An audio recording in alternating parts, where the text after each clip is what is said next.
Bonjour à toutes et bonjour à tous, bienvenue dans la Minute Techno Alimentaire. Aujourd'hui, une nouvelle question relative au yaourt.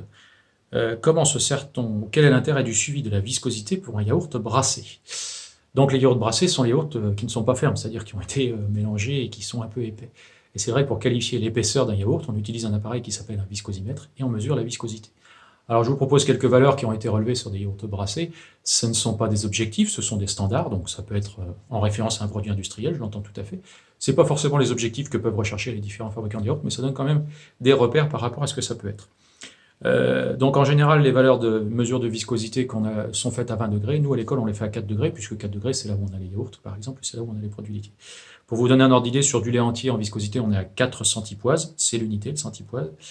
Sur des yaourts à boire, on est plutôt aux environs de 500 centipoises, et sur les yaourts brassés, sur ce qu'on peut faire à l'école, on est entre 2000 et 4000. Je vous avoue que les yaourts de l'école sont relativement fermes. On les poudre pas mal pour avoir justement une bonne fermeté, et ce qui conduit à ces viscosités relativement importantes quand on les brasse.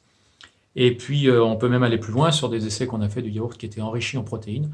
On monte jusqu'à des viscosités de 6000 à 12 000 centipoises, ce qui correspond à peu près à des viscosités que vous pourriez observer sur un produit qui est connu maintenant depuis 2 ou 3 ans, qui s'appelle le Skyr, qui est un yaourt égoutté.